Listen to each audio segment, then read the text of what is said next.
بسم اللہ الرحمن الرحیم۔ اعوذ باللہ من الشیطان الرجیم۔ بسم اللہ الرحمن الرحیم۔ عزیز طلباء کرام، السلام علیکم ورحمۃ اللہ وبرکاتہ۔ امید ہے آپ سب خیر و عافیت سے ہوں گے۔ جواہر البلاغہ حصہ اول سبق نمبر 110۔ جیسا کہ آپ عزیزان جانتے ہیں، باب ثامن وصل اور فصل کے بارے میں ہے۔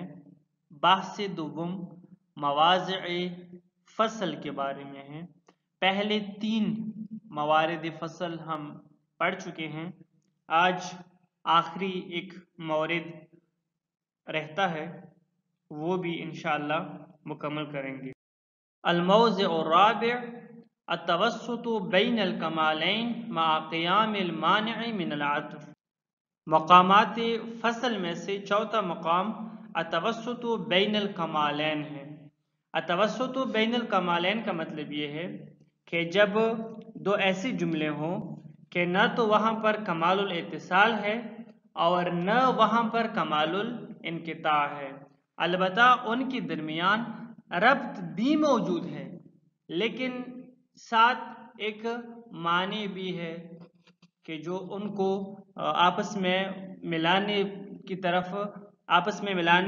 کی اجازت بھی نہیں دیتا، تو اس کو کہتے ہیں التوسط بین الکمالین۔ فرماتے ہیں 2 ایسے جملے کہ ان میں تناسب ہے، یعنی ان میں ربط ہے، لیکن معنی خارجی بھی موجود ہے، نہ تو مکمل کمال الاتصال ہے اور نہ مکمل کمال الانقطاع ہے، کہ اگر ہم عطف کریں تو مخاطب گمان کرے گا کہ دونوں جملے حکم میں شریک ہے۔ معنی خارجی ہے، کیا مطلب؟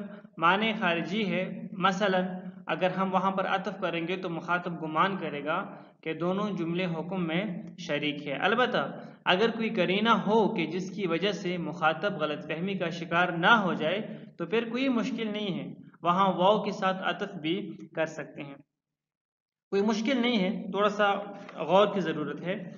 دیکھیں 2 جملے ہیں، اب جو 2 جملے ہیں ان کے درمیان تناسب بھی ہے، ربط بھی ہے،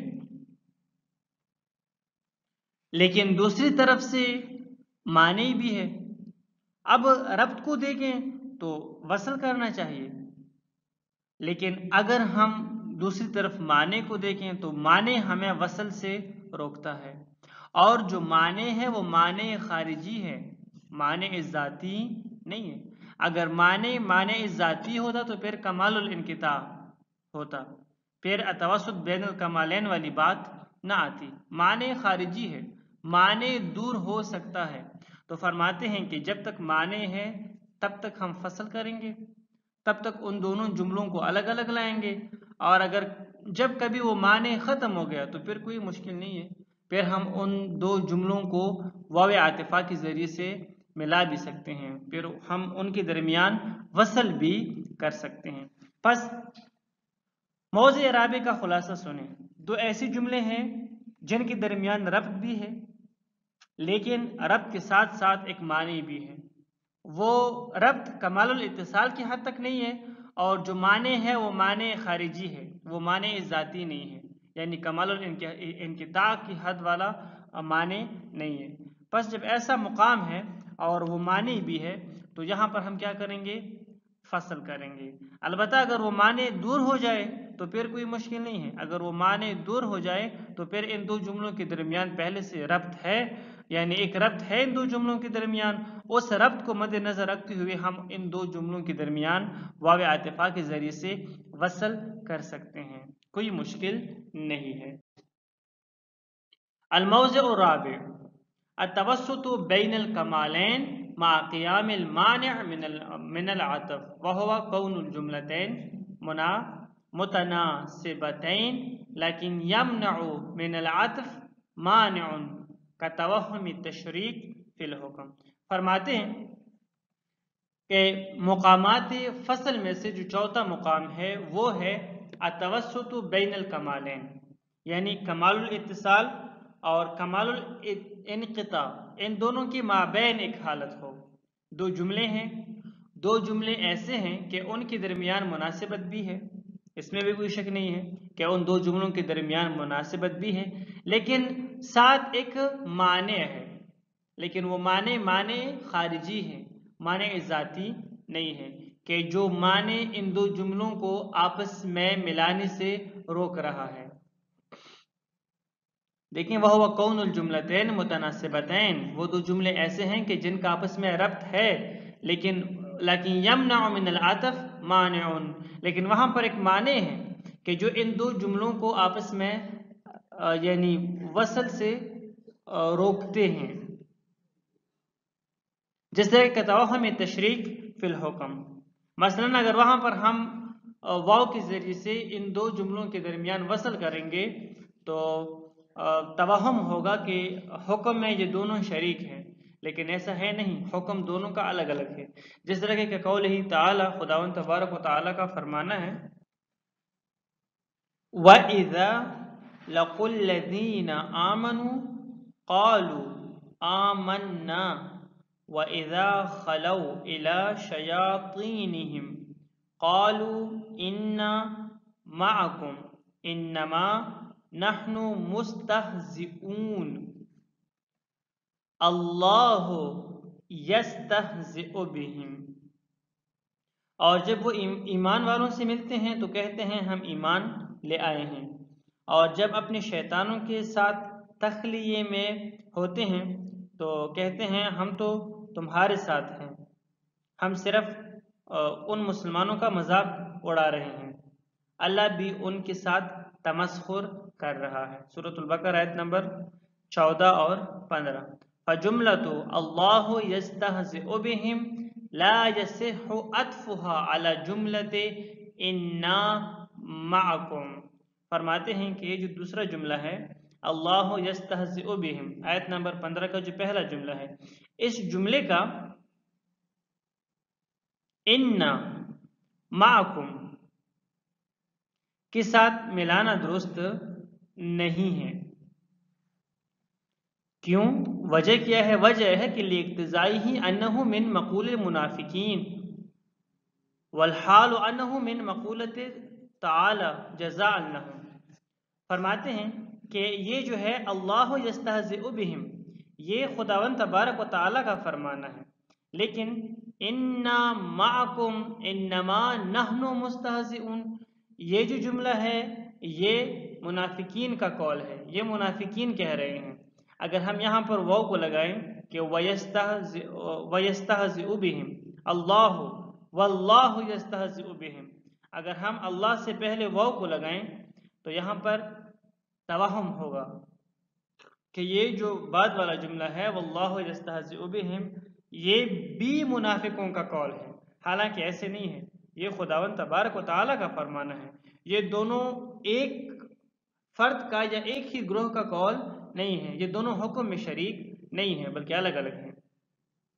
ولا علی جملۃ قالوا انا معکم، اور نہ واللہ یعنی اللہ یستہزئ بہم جو ہے وہ قالوا انا معکم، ایک دفعہ تو انا معکم ہو گیا نا، ایک دفعہ قالوا انا معکم، اس کے ساتھ بھی درست نہیں.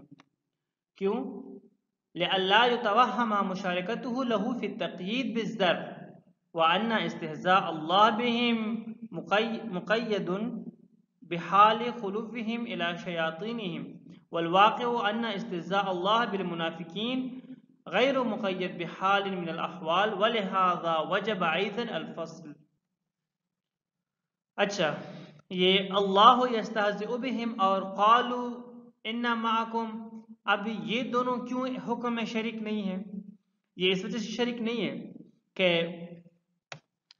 جو منافقین کا قول ہے وہ تو ایک ظرف کے ساتھ، ایک زمانے کے ساتھ محدود ہے، وہ اس حالت کے ساتھ محدود ہے کہ جب وہ اپنے شیطان صفت دوستوں کے ساتھ ملتے ہیں.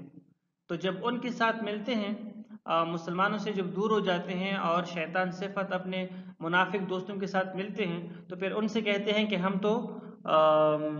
تو تمہارے ساتھ ہیں، اور ہم تو مثلا نعوذ باللہ مسلمانوں کا اور خدا کا مذاق اڑا رہے ہیں، تو ان کا تو ایک حال کے ساتھ تو وہ مقید ہے ان کا قول، لیکن کیا خدا کا جو فعل ہے، یعنی ان کا فعل تو ایک زمانے کے ساتھ یا ایک حالت کے ساتھ، ایک ظرف کے ساتھ مقید ہے، لیکن الواقع ان استہزاء اللہ بالمنافقین غیر مقید بحال من الاحوال، لیکن جو خداوند تبارک و تعالیٰ کا فعل ہے اللہ یستہزئ بہم، کیا یہ بھی کسی زمانے کے ساتھ مقید ہے؟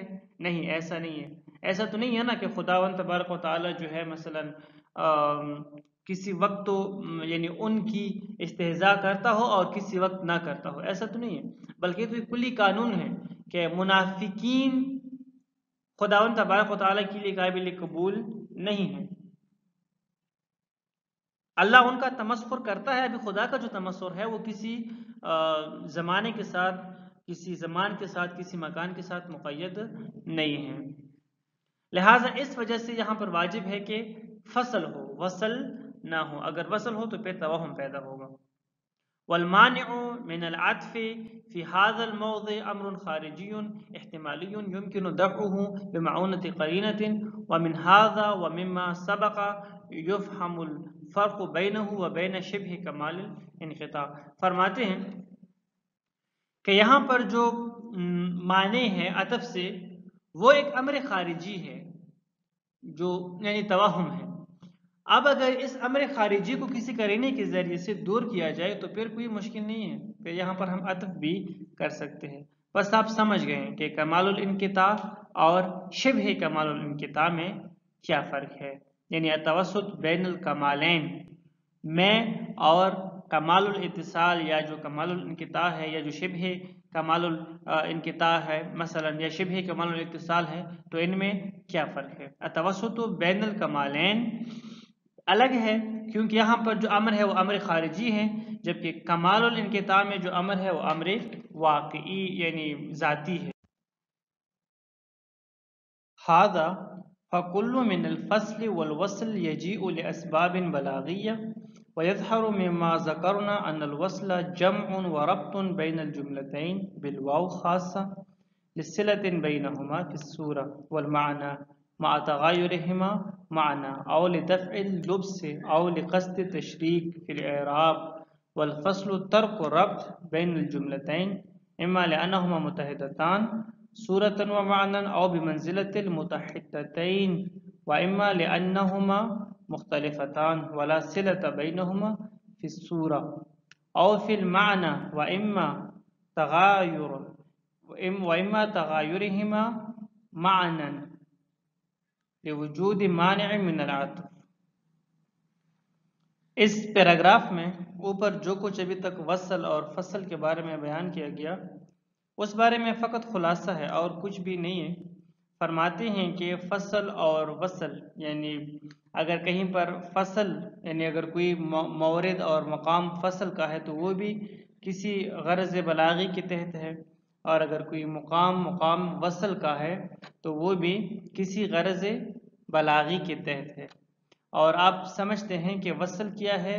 وصل یہ ہے کہ جب دو جملوں کے درمیان کوئی ربط موجود ہو، کوئی جامع موجود ہو، اور ہم کیا کرتے ہیں پھر واو کے ذریعے سے ان دو جملوں کے درمیان رابطہ پیدا کر دیتے ہیں۔ اب وہ ربط کیا ہے؟ یا تو مثلا صورتاً دونوں انشائیہ ہیں یا دونوں خبریہ ہیں، یا صورتاً تو مختلف ہیں لیکن معناً دونوں انشائیہ ہیں یا دونوں خبریہ ہیں، ما تغایرہما معنی۔ او لدفع لبس یعنی یا تو کوئی توہم ہے، اگر ہم واو کو درمیان میں نہ لائیں تو توہم پیدا ہوگا، جو مخاطب ہے وہ متکلم کا مقصود نہیں سمجھ پائے گا، وہ وہی لا و شفاہ اللہ والا جو مثال تھا مثلا۔ یا اسی طرح جو لقصد تشریک فی الاعراب، یا کبھی کبھار ہم اس لیے بھی واو کو لے کر آتے ہیں کہ پہلا جو جملہ ہے وہ محل اعراب رکھتا ہے، تو ہم دوسرے جملے کو بھی واو کے ذریعے سے پہلے جملے کے ساتھ ملاتے ہیں تاکہ وہ بھی محل اعراب میں اس کے ساتھ شریک ہو۔ اور فصل کب کرتے ہیں ہم؟